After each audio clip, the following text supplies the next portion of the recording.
Mechanic TV, आपका अपना pocket उस्ताद।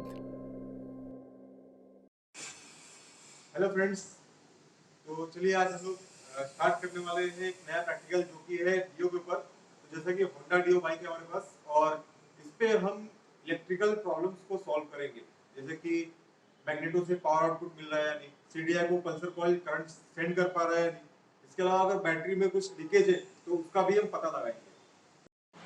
तो जैसे कि सबसे पहले हम लोग मैग्नेट चेक करने वाले हैं, तो मैग्नेट का हमें सॉकेट फाइंड करना है। तो ये मैग्नेट का सॉकेट है, जैसे कि आप देख पा रहे हैं। तो यहाँ से मैग्नेट आउटपुट देता है और उसके बाद जाता है सीधे रेक्टिफायर में। तो इसे चेक करने के लिए सबसे पहले हम क्या करेंगे, तो मैग्नेट जो है, मैग्नेट के अंदर कॉइल्स होती है, तो कॉइल्स की हम कंटिन्यूटी चेक करते हैं कि कहीं वो शॉर्ट तो नहीं है या कहीं ब्रेकेज तो नहीं हुआ है उसके अंदर। तो कंटिन्यूटी चेक करने के लिए सबसे पहले आपको मल्टीमीटर को कंटिन्यूटी पे रखना है। जैसे कि आप देख पा रहे हैं, मल्टीमीटर का जो स्पीकर वाला पार्ट है, यहाँ पे ये जो सिंबल है इस पे आपको देखना है, ये है कंटिन्यूटी वाला पार्ट। तो इस पे आप रखेंगे मल्टीमीटर को और उसके बाद आपको जो मल्टीमीटर के दोनों प्रोब है उनको मैग्नेट का जो सॉकेट है इन दोनों ही वायर्स के अंदर लगाना आता है।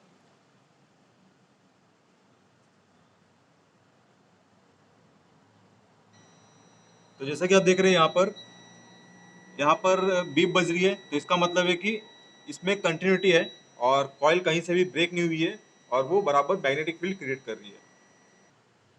तो ये हमने मैग्नेट का कंटिन्यूटी चेक कर लिया। अब बात करते हैं पिकअप कॉइल की। तो पिकअप कॉइल चेक करने के लिए सबसे पहले आपको मल्टीमीटर को सेट करना होगा रेजिस्टेंस पे।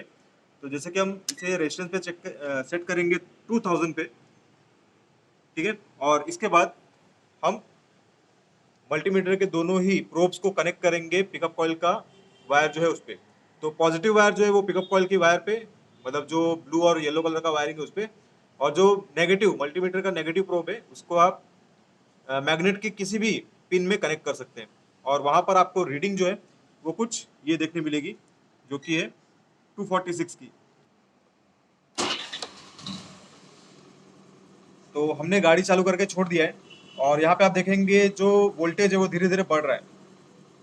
तो आपकी गाड़ी अगर आइडलिंग पे है, मतलब अगर आप रेस नहीं देंगे और उस टाइम पे वोल्टेज बढ़ना चाहिए, और अगर वोल्टेज नहीं बढ़ रहा है तो इसका मतलब है रेक्टिफायर वीक है और वोल्टेज जो है वो आपका 13 वोल्ट बढ़ते बढ़ते उतना तक जाना चाहिए। ओके।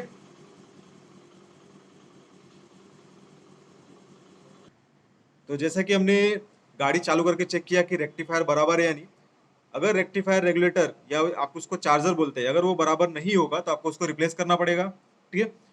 और आपको ये कैसे मालूम पड़ेगा कि रेक्टिफायर खराब हो चुका है? तो अगर आपकी गाड़ी 15 वोल्ट से ऊपर का चार्जिंग करंट दे रही है, जैसा कि मल्टीमीटर में हमको 13 वोल्ट दिख रहा है, तो गाड़ी चालू करने के बाद, रेस देने के बाद ये अगर 15 वोल्ट के ऊपर जा रहा है तो इसका मतलब है कि जो रेक्टिफायर है वो खराब हो चुका है, तो आपको उसको रिप्लेस करना जरूरी हो जाता है।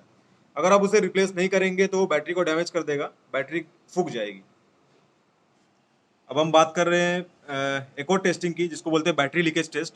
अगर बाई चांस आपकी बैटरी में कुछ लीकेज हो रहा है, मतलब गाड़ी खड़े खड़े ही वोल्टेज खा रही है या वोल्टेज बराबर आगे कंपोनेंट्स तक पहुंच नहीं पा रहा है, आपकी हेडलाइट डिम चल रही है या फिर इंडिकेटर बराबर नहीं चल रहा है, तो उसके लिए हम क्या करेंगे, उसके लिए हम लीकेज टेस्ट करते हैं। तो बैटरी लीकेज टेस्ट जो है उसको करने के लिए सबसे पहले आपको बैटरी का जो नेगेटिव केबल है वो ओपन करना होता है और उस पर आपको मल्टीमीटर लगाना होता है। तो हम मल्टीमीटर लगा के दिखाते हैं आपको। तो मल्टीमीटर का जो नेगेटिव केबल है वो आपको नेगेटिव ये वाले केबल पे लगाना है और जो पॉजिटिव है वो आपको बैटरी के नेगेटिव टर्मिनल पे लगाना है। और उसके बाद आपको कुछ एक वोल्टेज दिखाई देगा जो कि है 2.75। तो ये जो 2.75 वोल्ट है ये उसका लीकेज है। अगर वोल्टेज 2.75 के ऊपर जाता है तो इसका मतलब कि लीकेज बहुत ज़्यादा है और बैटरी ओवरनाइट, मतलब रात में ही पूरी खत्म हो जाएगी, डिस्चार्ज हो जाएगी।